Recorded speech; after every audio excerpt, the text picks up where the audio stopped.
पिछले एपिसोड में तस्वीर सिर्फ याद नहीं रही, वो साथ आ चुकी थी।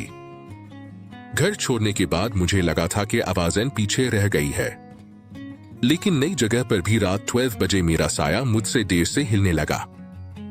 फिर मुझे बैग के नीचे वही पुरानी तस्वीर मिली जो मैं छोड़कर आया था। इस बार तस्वीर में मेरी आंखें मुझे देख रही थीं। तस्वीर के पीछे लिखा था, घर बदलने से आवाज नहीं जाती। और फिर उस रात मेरे कण के पास वो आवाज आई, तुमने तस्वीर साथ क्यों लाई? सुबह तस्वीर गायब थी, लेकिन दीवार पर मेरे साये के पास एक और साया खड़ा था। और अब उस साये का राज खुलने वाला है।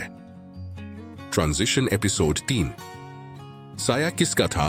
एपिसोड 3, साया किसका था?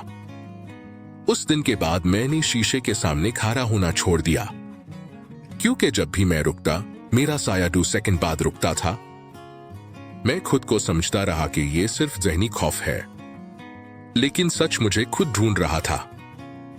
एक रात अलमारी के कोने से मुझे एक पुरानी डायरी मिली।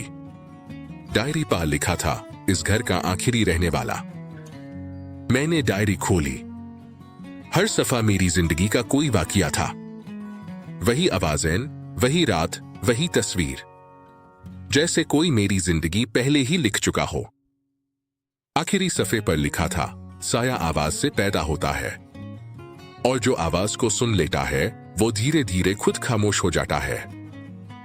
उस लम्हे मुझे सब समझ आ गया। तस्वीर, आवाज और साया, ये सब अलग चीजें नहीं थीं। ये मैं ही था जो धीरे धीरे खुद से अलग हो रहा था।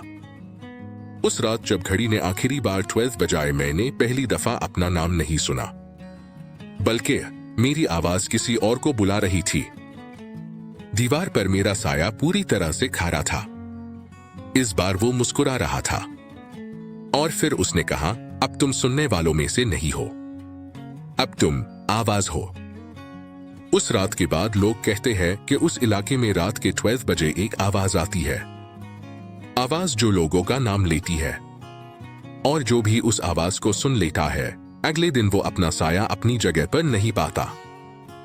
फाइनल लाइन, अगर आज रात आप अपना नाम सुनें तो पीछे मत देखना, क्योंकि कहानी अब आपसे शुरू होती है।